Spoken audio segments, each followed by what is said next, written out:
제가 직접 체험해 본 겁니다. 정상인도 이렇게 괴로워요. 고등어 큰 가시 있잖아요. 중간에 2개 걸린 느낌이에요. 그러니까 환자들, 할매들이 빼는 거예요. 불편하니까 빼는 거예요. 일본에 가면 신규 간호사, 신규 치료사들 이거 다 시킵니다. 한국서 이거 시키면 인권이 고발당합니다.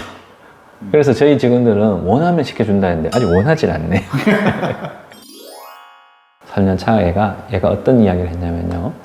그 할머니가 기저귀를 이렇게 떼지 않고 그냥 이렇게 포기하는 그 모습을 보고 3년 전에 나이팅게일 선서를 하고 학교를 졸업했을 때 나는 환자를 위해서 최선을 다하겠다라고 다짐을 하고 나이팅게일 선서를 했는데 3년이 지난 현재의 나의 모습은 환자분들이 불편하다 그래도 그냥 흘려버리고 뭘 해주세요 해도 그냥 그래요 아파도요 그냥 참으세요 이렇게 성의 없이 대답하는 자신의 모습이 책을 통해서 발견이 된 거예요. 그래서 이 친구가 많이 좀 충격을 먹고 나서 그 친구한테 그 할머니 한 분이 그렇게 나는 이렇게 살다 죽을래 그 답을 했던 그 할머니 그 대답을 듣고 이 친구가 이틀 동안 휴가를 내고 안 나왔습니다. 이 할머니가 기저귀를 떼고 인간다움을 삶을 살겠다는 의지를 간호사인 내가 끄어버린 게 아닐까라고 본인이 자책을 했어요. 그리고 이틀 동안 휴가를 내고 안 나왔습니다.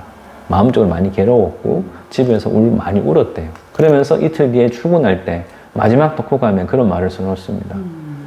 울고만 있을 수는 없다. 나는 간호사이니까 이제 그 할머니들의 삶의 지팡이가 되고 그분들의 노년을 지켜드리는 간호사가 되겠습니다 라고 독후감에 적었어요. 제가 이때 결심을 했습니다. 제가 이런 직원들 데리고 전원케어를 못하면 누구하고 할 거냐. 그래서 용기를 냈고요. 일주일 뒤에 이 친구의 독후감을 우리가 호텔에서 낭독을 시키고 전원케어 선포식을 가졌습니다. 우리 직원들 이 독후감 때문에 직원들 반은 울었었고요. 그러면서 이때 이야기했던 게 이제 돈은 수익 추구는 아니어도 되지만 환자들한테 좋은 병원 만들자라고 저희 병원의 전원케어는 이렇게 시작이 됐습니다. 전화를 하고 돌아오는 길에 소감을 물어봤을 때 그런 병원이라면은 저희 부모를 모시고 싶다라는 생각을 했었습니다. 그런데 직원으로 일하기에는 좀 힘들지 않을까 생각을 해서 지금은 미국 수간호사예요. 그 일본도 가고 희연병원도 갔었어요. 희연병원에 우리보다 먼저 했던 병원, 우리가 전국에서 3번째로 시작했는데 이 전원케어를 먼저 했던 병원에 우리가 갔는데 견학을 했던 이 간호사의 대답이 그 병원을 보고 나니까 어때요? 그러니까 마이크를 잡고 이야기하니까 내 친정아버지 아프면 모시고 싶은데 간호사인 나는 거기 일하기 싫다는 거예요. 이게 왜 그럴까요? 사람들은 안 해본 일에 대한 두려움이 있습니다. 그래서 제가 마이크를 바로 받아서 우리는 일본도 아니고 우리는 이손도 아니고 시연병원도 아니다. 우리는 우리일 뿐이고 우리가 이 사무이탈 6가지 한꺼번에 다 하자는 게 아니다. 쉬운 것부터 한 개부터 하자. 그래서 처음 시작했던 게 2시간마다 방송 나오는 거예요. 지금은 체위 변경 시간입니다. 한기 상송을 하고 문을 열어주세요. 방송이 나오면 문을 열고 이렇게 하는 거예요. 간병사님들이 시계만 보고 있지 않기 때문에 체위 변경 시간을 놓쳐버려요. 그런 것들을 매뉴얼화 시킨 거예요. 이거부터 시작했거든요. 이거 하다 보니까 6개월 지나니까 다 하고 있는 거예요. 지금 우리 2층에 가면 수간호사 있습니다. 이 사람 그대로 있어요. 이사장님, 네. 전원케어가 뭔지 자세하게 좀 설명해 주세요.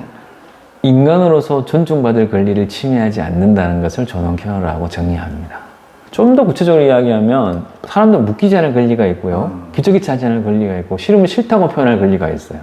근데 병원에서 요양병원이든 인력이 부족하다는 이유로서 이런 환자의 권리가 무시가 돼요.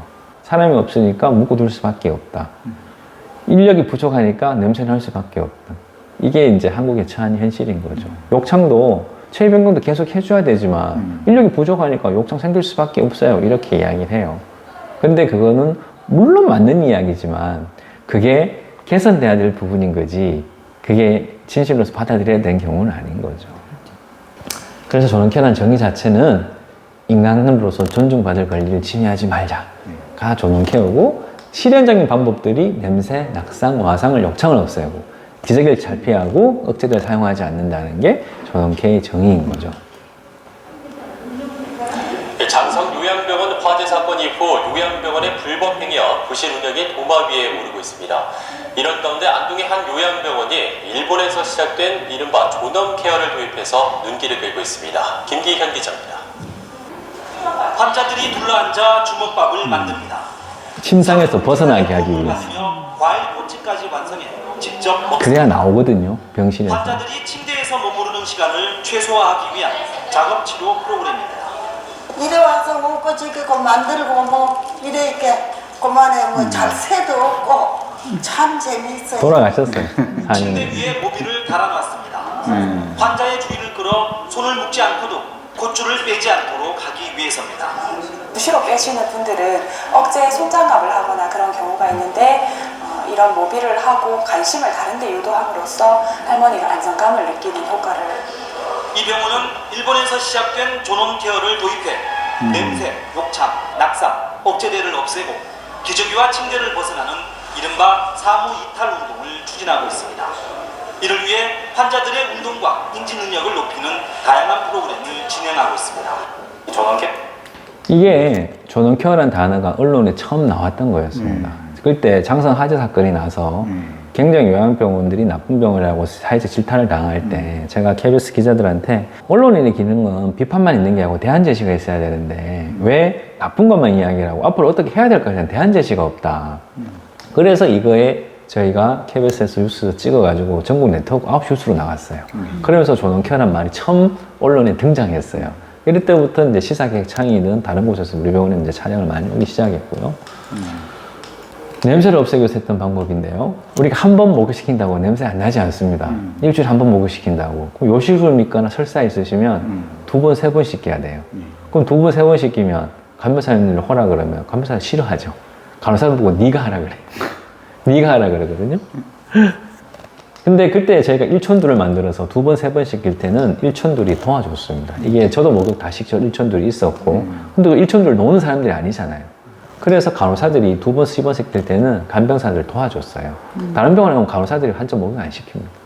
이게 저희 병원 좀 다른 점이었고 이 치유행사는 뭐냐면 치유행사는 구강 관리만 하는 게 아니라 입냄새만 하는 게 아니라 중풍 환자들은 못 삼키잖아요. 그럼 이 삼키는 기능에 이 연화 기능을 도와주는 기능이 있어요. 그래서 일본에 가면 이런 치유행사들이 모든 요양병원, 요양시설에 다 있습니다. 수가가 돼 있어서. 근데 한국에 수가가 없으니까 이런 인력을 쓰면은 생돈이 나가는 거예요. 그래서 존엄케어가 하는데 돈이 많이 들어가는 거예요. 이렇게 해서 냄새를 최소화했었고요. 이거예요. 그리고 아무리 추운 날씨에도 2시간마다 한 번씩 빼먹지 않는 것, 바로 환기를 위한 시간입니다. 항상 청결을 유지하는 것이 존엄케어의 일부이기 때문인데요.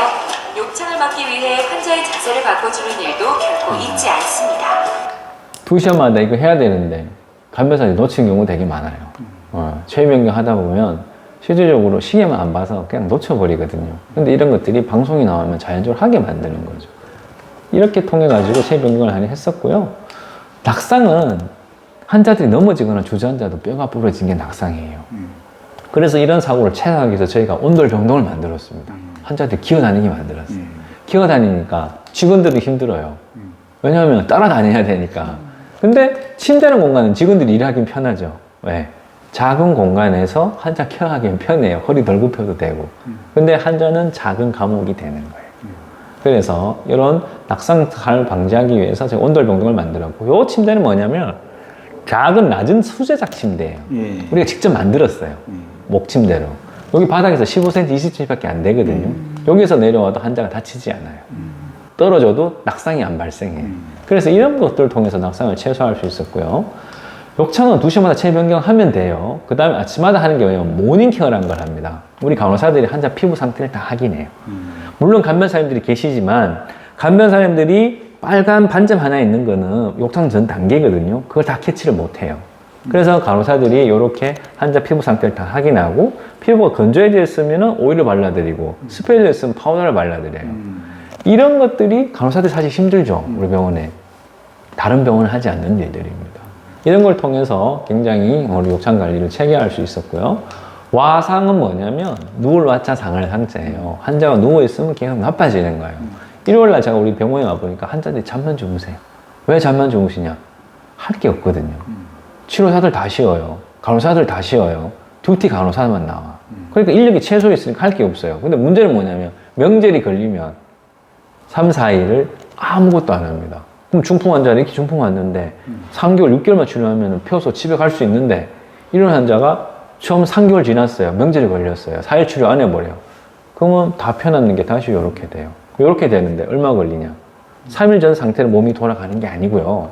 이렇게 되는 데는 다시 3일밖에 안 걸리지만 몸의 상태는 2주, 3주 뒤에 몸의 상태가 퇴행되어 버려요. 그래서 이걸 막아줘야 되는데, 자, 직원도 쉬어야 되고, 환자도 치료는 해줘야 되고, 방법이 없어서 40명의 치료사 중에 3명 정도, 2~3명 정도로 우리가 일요일날 당직으로 근무를 시켜서 회복기에 있는 환자들, 최소한 기능이 나빠지지 않게 재활치료 환자들을 재활치료를 해드렸어요. 물론 비용은 받지 않아요.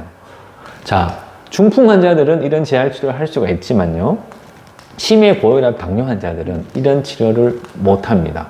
그래서 그 환자분들은 계속 누워줄 수밖에 없어서 저희가 이게 김밥 만들기, 유부초밥 만들기, 그 다음에 뭐 샌드위치 만들기, 이런 다양한 재료를 통해서 공휴일 프로그램을 돌려요.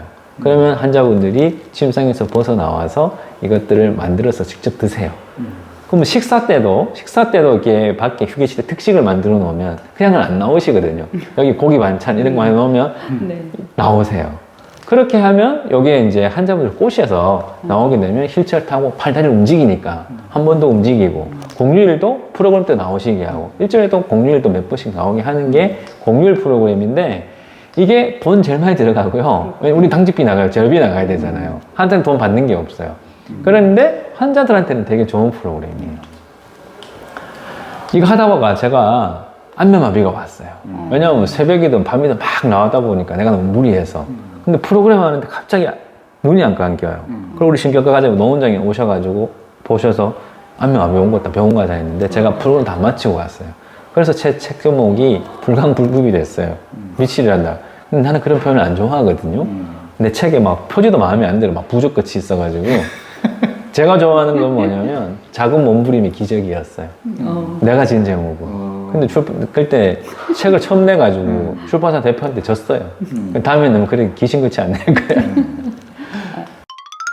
억제들을 사용하지 않기 위해서 우리 계기가 있었는데, 계속 콧줄 빼고 생명줄 빼니까 우리가 먹는 거거든요. 근데 콧줄 자꾸 빼는데 우리 간병사 한 분이 환자 손에다 인형을 탁 찍어줬어요. 그때도 닮으면 콧줄을 안 빼요. 와, 그래서 모든 환자한테 콧줄 빼는 환자한테 인형 다 지워주면 되겠네. 그게 아니죠. 환자들마다 니즈가 다 달라요. 그래서 이런 환자분들은 온도에 이불 깔아달라는 분이 있고, 어떤 할머니는 음악 달라는 분이 있고요. 어떤 할머니는 신문 달라는 분이 있어요. 그걸 한 개씩 맞춰드렸어요. 그래서 억제를 최소화해 나갔는데, 한날 아침에 우리가 원장님들하고 라운딩을 다 돌다 보니까 중환자실에서 환자가 양팔이 묶여 있었어요. 파란 줄로. 야, 우리 억제대 안 쓰기로 했는데 왜 다 묶었냐? 그러니까 의식이 없는 무의식 환자인데 피가 날 때까지 긁어요, 가려워서. 피가 나고 간염이 되니까 어쩔 수 없이 묶었던 거예요. 그래서 이걸 우리가 어떻게 하지? 한번 방법을 한번 써볼까? 라고 이야기를 했거든요. 우리 수간호사가 집에 자기 아이들이 쓰던 작은 인형을 갖고 와서, 이런 목장갑이죠. 목장갑에다 바느질을 해가지고 저렇게 탁 끼워놨어요. 그 손을 탁 끼워놓으니까 이거를 못 잡아당겨요. 끌고도 다치지 않아요. 이렇게 해서 억제들을 하나둘 없앴던 게, 저희가 억제대가 6개월 만에 다 없어요. 6개월 만에 제공을 하는 거죠. 예, 6개월 만에 아이디어가 다 없어졌어요. 감동적이다. 예. 근데 이게 다 직원들 아이디어였어요. 탈기저귀는요, 와상은 누워있는 분은 탈기저귀가 안 되고요, 휠체어 타는 분이 탈기저귀 대상이에요. 그럼 그 중에서도 성공률이 30%밖에 안 됩니다. 이미 기저귀를 한 찬 상태에서는 떼는 게 되게 힘들어요. 그런데 저희가 환자들 입원 상태를 딱 입원시키고 나서 2, 3일 정도 관찰을 하잖아요. 그러면 소변, 대변 시간이 거의 일정해요. 왜 그러냐면 병원은 거의 일정하잖아요. 움직이는 시간, 주무시는 시간, 일어나는 시간, 식사 시간, 재활치료 받는 시간 일정하다 보니까 거의 소대변 스케줄도 패턴이 비슷해져요. 문제는 소대변 누기 전에 이렇게 모시고 갈 인연이 있으면 가서 누세요 하면 되는데, 이런 인연이 없으면 어떻게 될까요? 기저귀 채워놓고 싸라고 이야기를 합니다. 요일을 느껴요. 분명히 조금만 넣어주면 누울 수 있어요. 근데 손이 없다, 인력이 부족하다, 간병이 부족하다는 이유로 인해가지고 요일을 느낀데도 기저귀 한번 대변을, 소변을 보는 순간 환자의 자존감이 무너지고요. 나는 이렇게 살면 뭐해? 나 빨리 죽어야지. 이런 생각을 하세요. 그래서 기저귀는 함부로 채우는 게 아니에요. 떼기도 힘들지만 채우는 것도 힘든데, 근데 이런 것들이 개선이 되려면 간병 급여화가 돼서 간병인이 많아져야 되는 거죠. 되게 힘든 일입니다. 그래서 성공률도 되게 낮지만, 성공률은 낮지만 그래도 시도는 하고 있습니다. 그래서 보통 한 3개월 정도 걸리고 성공률 한 30% 이내 정도 됩니다. 제 치매병동이에요. 언급 엉금엉금 기어가는 치매 할머니. 이따가 보실 수 있어요. 안전 손잡이를 붙잡고 일어서는 모습이 위태위태해 보입니다. 혼자서 화장실에 가는 길입니다. 이 할머니 잘 보세요. 앉은 채 엉덩이로 살금살금 움직이는 할머니. 이분이 우리 3층 병동에서 침대 쓰시던 분이었어요. 탈기저귀 3개월 했잖아요. 실패했습니다. 그래서 포기했어요. 포기하고 우리 치매병동에 모셔다 놨어요. 그러니까 양쪽 저기 동선이 한 30m 되거든요. 계속 이렇게 밀고 다녀요. 밀고 다니니까 어떤 일이 일어났을까요? 팔다리 힘이 생겼어요. 2주 뒤에 스스로 아까 같이 젊은이 기어가가지고 끌고 가가지고 변기통을 발을 잡고 일어나셔서 대변을 스스로 보셨어요. 우리는 이 환자인데 해드린 게 아무것도 없습니다. 치매병동에 기어다닐 수 있는 환경만 제공해 드렸을 뿐인데 환자분을 스스로 기저귀를 떼드린 거예요. 그래서 우리의 인식이 좀 바뀌어야 되는 게 침대는 직원들이 일하는 좋은 공간, 그러니까 환자들한테는 작은 감옥. 그래서 이런 것들이 물론 케어를 위해서 필요하지만 이런 것들이 특수한 환자들한테는 이런 환경들도 되게 중요하다는 생각이 드는 거고요.